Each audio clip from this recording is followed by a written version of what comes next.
और हम इमरजेंसी को याद करने का और जो एक तरीके से प्रजातंत्र के गला को घोटने का जो कुत्सित प्रयास जो जनता के सामने आए, इस प्रयास से भारतीय जनता पार्टी सारे देश में इस तरीके का कार्यक्रम कर रही है। और उस कार्यक्रम में आज यहाँ भी दिल्ली प्रदेश में भी और राष्ट्रीय कार्यालय में भी और बाकी सब स्थानों पर भी इस तरीके के कार्यक्रम हो रहे हैं, जहाँ हम इमरजेंसी को याद करते हैं और इमरजेंसी के दिनों को हम याद करके जो कुत्सित मानसिकता थी वो फिर से आगे कितनी बड़ी चैलेंज है उसको समझ करके याद रखना यह प्रजातंत्र के लिए, सजग प्रजातंत्र के लिए आवश्यक है। इस बात को ध्यान में रखते हुए आज हम सब लोग यहाँ पर इकट्ठे आए हैं। हम अभी 18वीं लोकसभा का गठन और देश का चुनाव का सबसे बड़ा पर्व हम मना करके आए। सबसे पहले तो हमको ये समझना पड़ेगा कि हमारा देश, जिसे हम मदर ऑफ डेमोक्रेसी कहते हैं और जो लगभग 1100 साल पहले का भी जो चित्र हम सबको देखने को मिलता है, जिसमें उत्तरा मेरू स्थान पर प्रजातंत्र की बुनियादी बातों का हमको जिक्र मिलता है। और इसीलिए हम गौरव के साथ कहते हैं कि डेमोक्रेसी कोई वेस्टर्न वर्ल्ड की देन नहीं है, मदर ऑफ डेमोक्रेसी रही है तो वो भारत में। और ऐसे प्रजातंत्र को का गला घोटने का काम कांग्रेस पार्टी ने किया, वो भी हमको ध्यान में रखना चाहिए। लेकिन हम सबको यह भी मालूम है कि देश उसके खिलाफ खड़ा हुआ और हम लोगों ने डट करके उसका विरोध किया और उसी का नतीजा है कि प्रजातंत्र भी बहाल हुआ और आज दुनिया का सबसे बड़ा लोकतंत्र का चुनाव भी अभी हम संपन्न करके 18वीं लोकसभा। मित्रों, यहाँ बहुत से लोग हैं, मुझे मालूम नहीं, लेकिन मैं आप सबसे इतना जरूर चाहूंगा कि आप जिन लोगों ने इमरजेंसी देखी है उनसे आप इस सप्ताह में जरूर मिलिए और उनसे आप जरा जानने का प्रयास कीजिए कि किस तरीके को भारत को पहुंचा दिया, कैसी परिस्थिति ला करके खड़ी कर दी। आज का नौजवान का बच्चा कभी कल्पना भी नहीं कर सकता और ये कल्पना इसलिए नहीं कर सकता कि उस समय जिन लोगों ने प्रजातंत्र की रक्षा के लिए अपनी आहुति दी थी, उसकी ताकत के कारण आज प्रजातंत्र मजबूत होकर के खड़ा है कि वो आज हम कुछ कल्पना नहीं कर सकते।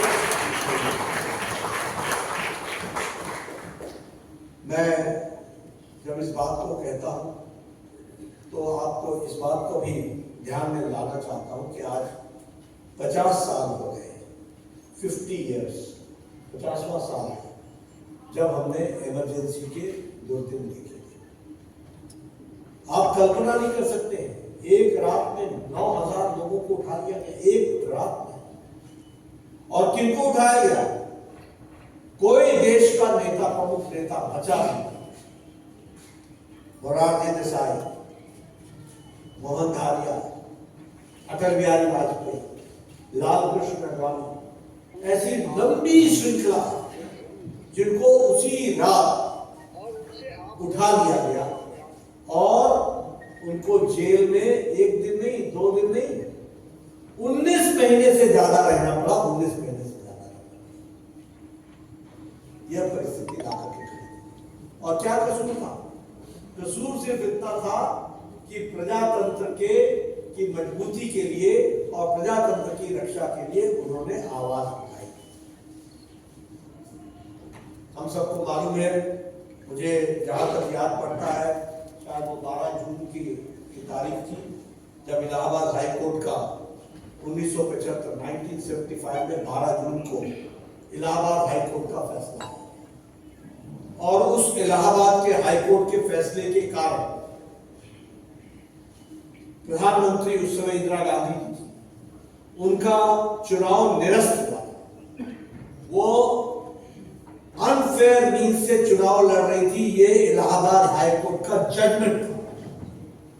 आप सोच सकते हैं, आज हमारे नौजवान बच्चों को शायद पता नहीं होगा, हमारे नौजवानों को मालूम नहीं होगा कि प्रधानमंत्री अपने कुर्सी पर रहते हुए इंडिक्ट हुई थी इलाहाबाद हाईकोर्ट से, और इलाहाबाद हाईकोर्ट ने उनके चुनाव को निरस्त किया। और यही नहीं, 6 साल तक इलेक्शन से निबार भी किया। यह स्थिति आकर के खड़ी हुई थी। इस तरीके से उस समय की स्थिति आई थी। और उसके बाद कानून को बदला गया। कानून को बदलने के बाद श्रीमती इंदिरा गांधी प्रधानमंत्री के रूप में मौजूद रही। और ये जो लड़ाई चल रही थी, वैसे तो लगभग 1974 से शुरू हो गई थी, जयप्रकाश नारायण जी के आंदोलन के माध्यम से, जो सारे देश में प्रजातंत्र को बचाने के लिए और बेरोजगारी, भ्रष्टाचार, भाई भतीजावाद के खिलाफ जो आंदोलन चल रहा था, उस आंदोलन के माध्यम में ये जब इन श्रीमती इंदिरा गांधी का फैसला आया और जिस तरीके से उन्होंने संविधान को बदल करके अपने कुर्सी की रक्षा करने का प्रयास किया, उस समय सारा देश आंदोलित हो गया, उद्वेलित हो गया। और उस उद्वेलना को रोकने के लिए 25 जून की रात को श्रीमती इंदिरा गांधी ने इमरजेंसी लगाई और हजारों लोगों को उसी रात को उनको अरेस्ट कर दिया गया, जिसमें मैंने नाम आपको बताया। देश का कोई प्रमुख नेता नहीं था जो बचा हो, कोई प्रमुख नेता नहीं था। यानी अगर आप 1977 के लोकसभा के प्रत्याशियों की सूची उठाएंगे तो उस सूची में जो भी एमपी बना वो कोई ऐसा मेंबर पार्लियामेंट नहीं था जिसने 18 महीने 19 महीने जेल में नहीं काटे हो। इस तरीके की परिस्थिति। और मैं एक बात और आपको बताना चाहूंगा,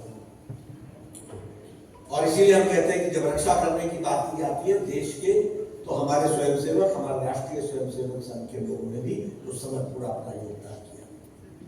लगभग 1,40,000 लोग, आप आंकड़े पर ध्यान दीजिएगा, 1,40,000 लोग MISA, maintenance of internal security act और defence of Indian rule DIR के तहत गिरफ्तार हुए। 1,40,000। और आपको जान करके ये भी गौरवान्वित महसूस होगा कि उसमें से लगभग 75,000 से 80,000 लोग वो हमारी विचारधारा के थे। राष्ट्रीय स्वयंसेवक संघ, भारतीय जनता पार्टी, उस समय भारतीय जनसंघ होता था, उसके लिए ऐसे लाखों परिवार हैं जिन्होंने अपना सर्वस्व लगा दिया उस समय देश की रक्षा के लिए आए। और मैं एक बात और बता दूं, क्योंकि उस समय मैं इंटरमीडिएट के फर्स्ट ईयर का विद्यार्थी था, मैं ग्रेजुएशन पास करके आता था 74-75, और मुझे कॉलेज में एडमिशन मिला था। मैं आपको बताना चाहता हूं कि इस तरीके का वातावरण बना दिया गया था, जिस वातावरण में घर के अंदर भी उन्मुखता से बात नहीं कर सकते थे। यह परिस्थिति ला करके खड़ी। पता नहीं मेरा भाई ही मुखबिर हो सरकार का, पता नहीं कौन हमारे घर से ही हमारी CID करता हो, इस तरीके का एक प्रश्नवाचक चिन्ह आकर के खड़ा हो गया। और मैं जब बताता हूं कि इंटरमीडिएट का विद्यार्थी था, कॉलेज नहीं दिखते थे, वो पुलिस की छावनी दिखती थी, छावनी, क्या दिखता था। मैं आपको बताना चाहता हूं, आज चर्चा हो रही है, मुझे अपने कॉलेज के दिन याद आ रहे हैं। आप कभी इमेजिन करेंगे कि 2 साल के दौरान, मेरे इंटरमीडिएट के दौरान, मेरे क्लास को 2 बार अरेस्ट किया गया, 2 बार, इंडिविजुअली नहीं, सारी क्लास।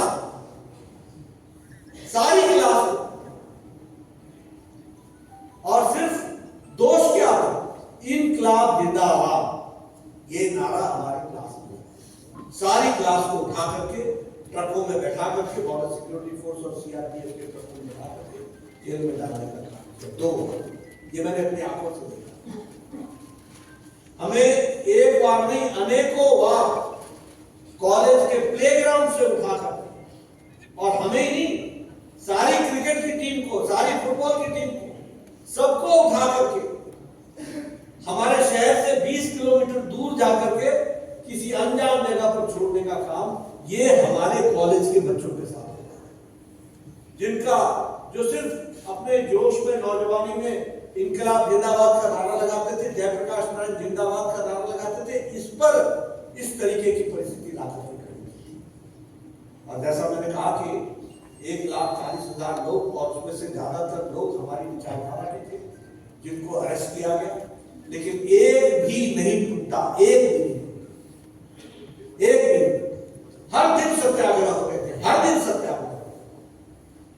और आप सबको मालूम है कि इस इमरजेंसी को हम लोगों ने पूरे 19 महीने झेला और उसके बाद फिर चुनाव हुआ और चुनाव के और उसमें एक बात और ध्यान में रखते हैं, मीडिया पर प्रतिबंध लगा, सेंसर्ड मीडिया, कुछ नहीं आता। हमें याद है हम कॉलेज के दिनों में जो पर्चियां छपती थी वो रात को हॉस्टल में डिस्ट्रीब्यूट करते बताते थे कि देश की स्थिति क्या है, कहां क्या चल रहा है, किस तरीके से जुर्म ढाए जा रहे हैं और किस तरीके से चीजों को रोका जा रहा है, प्रजातांत्रिक लोगों को रोका जा रहा है। उस समय नारा लगा था, India is Indira, Indira is India. ये इनकी सोच हो गई थी, ये प्रजातंत्र का गला घोटने वाले लोग। अब ये बात अलग है, अलग है कि राहुल गांधी जी ने इतिहास कम पढ़ा है, इसलिए उनको इतिहास की जानकारी कम है। वैसे भी पढ़ने लिखने का शौक शायद कम मालूम नहीं दिल्ली पूरी कितनी आई है, लेकिन इतिहास कम पढ़ा, उनको जानकारियां नहीं। किस तरीके से उस समय प्रजातंत्र के गले को घोटने के लिए जो प्रयास हुआ और किस तरीके के उस समय डायलॉग हुए थे, किस तरीके के उस समय शब्द बोले गए थे। और हम सबको मालूम है कि फिर 1977 में उसके बाद जिस तरीके से आंतरिक लोकतंत्र बहाल हुआ और तानाशाही वाली सरकार गई, ये सब हम लोगों के सामने, आंखों के सामने है। और फिर जनता पार्टी की सरकार आई। मैं यहाँ ये भी बताना चाहता हूँ कि कांग्रेस के सोच, उनके कार्यशैली, उसमें प्रजातंत्र की कोई गुंजाइश ही नहीं है, कोई गुंजाइश नहीं। आप कांग्रेस का इतिहास उठाकर देखिए, क्या यह सच्चाई नहीं है कि सुभाष चंद्र बोस एक इलेक्टेड प्रेसिडेंट थे, जिनको प्रेसिडेंट रहने के बावजूद उनको हटना पड़ा और इस्तीफा देना पड़ा? क्या यह सच्चाई नहीं है कि सरदार पटेल जो सबसे पॉपुलर लीडर थे वो प्रधानमंत्री नहीं बन सके? क्या यह सच्चाई नहीं है कि बाबा साहब अंबेडकर जो संविधान के निर्माता, ड्राफ्टिंग कमेटी के चेयरमैन, जिनके हम दुहाई देते हैं, जिनके कारण संविधान बना, उसके खिलाफ कांग्रेस पार्टी ने नहीं, एक बार नहीं, जब भी वो चुनाव लड़े उनके खिलाफ कैंडिडेट खड़ा किया गया? और क्या भी ये सच्चाई नहीं है कि वो कैबिनेट के सदस्य रहते हुए उनको इस्तीफा देना पड़ा? इसलिए कांग्रेस पार्टी के सोच में विपक्ष की कोई जगह ही नहीं। जिसने विपक्ष किया वो चाहे पेरिश हो जाए, वो रहे नहीं, उसको समाप्ति करने में कांग्रेस ने कोई भी कसर नहीं छोड़ी है। इस बात को और इसीलिए अभी मैं जब इमरजेंसी की बात बोलता हूं, किस तरीके से लोगों के साथ उत्पीड़न हुआ, इसकी जब मैं चर्चा करता हूं तो मैं एक बात बताना भूल गया। मीडिया को रोकने के हर तरीके के प्रयास तो हुए, लेकिन जर्नलिस्टों को भी जेल में डाला, उनको भी जेल की सलाखों के पीछे रखा। और मैं जानना चाहता हूं कांग्रेस पार्टी से, आजकल ये नेता बड़े संविधान की कॉपी लेकर के फिरते हैं, इनको इतिहास इन्होंने पढ़ा नहीं है। इनको चाहिए कि जाएं राजघाट पर और देश से जाकर के माफी मांगे महात्मा गांधी की समाधि पर, और देश से माफी मांगे जिन्होंने प्रजातंत्र का गला घोटा और देश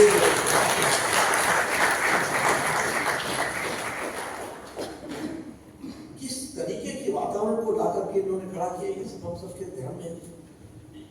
अब आप देखिए, आज ये बहुत बड़े प्रजातंत्र की दुहाई की बात करते हैं, संविधान की बात करते हैं और संविधान की रक्षा के ये बड़े रक्षक हैं।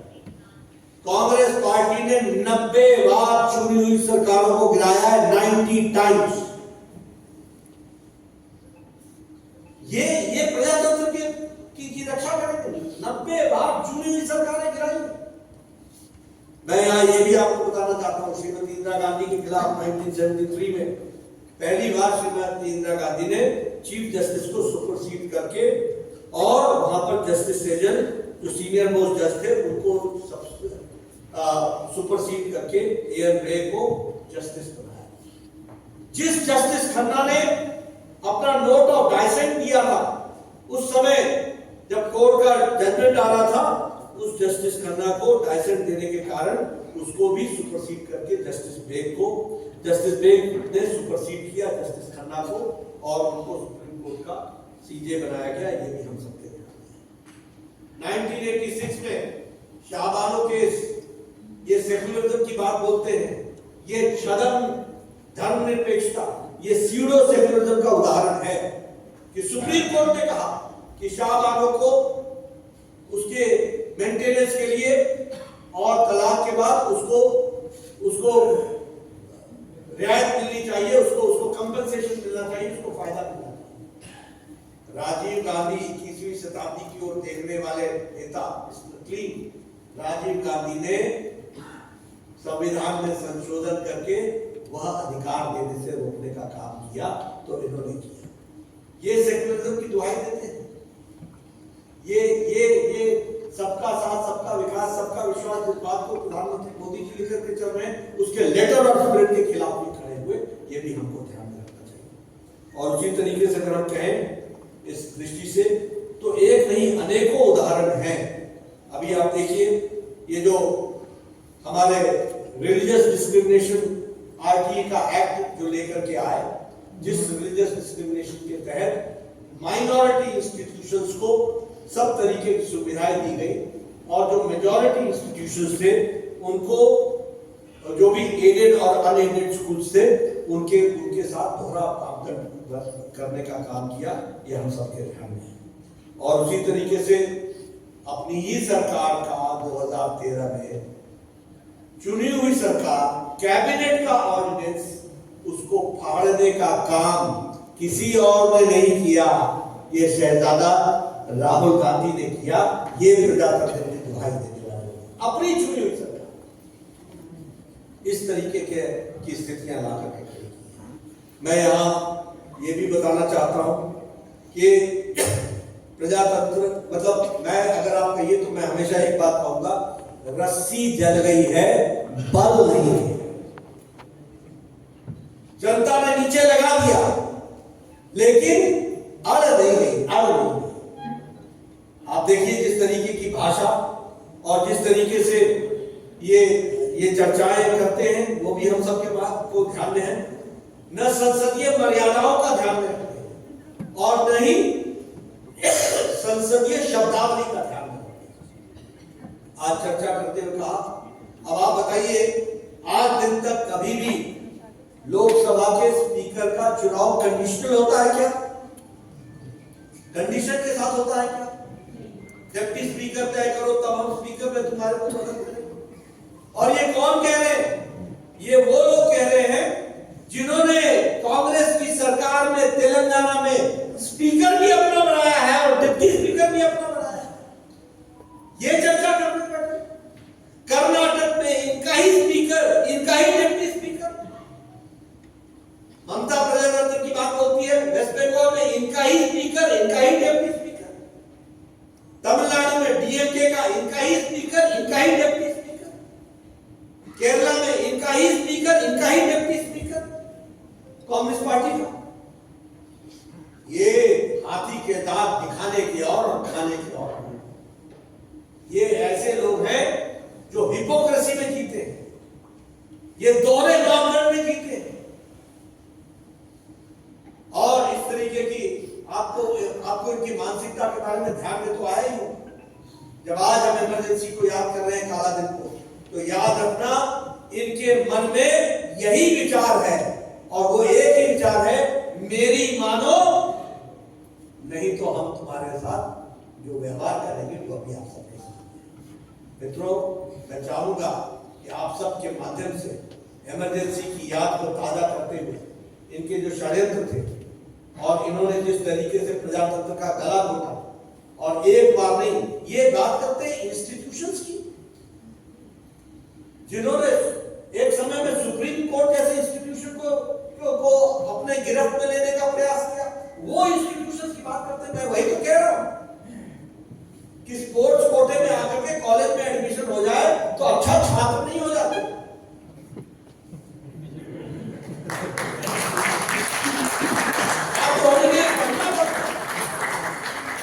पढ़ने के लिए मेहनत करनी पड़ती है और इतिहास जानने के लिए तो बहुत कुछ जानना पड़ता है। ये सिल्वर स्पून से पैदा हुए लोग ये क्या जाने प्रजातंत्र की दुहाई देने वाले। इसलिए मित्रों, ये हमारी जिम्मेवारी है कि हम प्रजातंत्र की रक्षा करेंगे।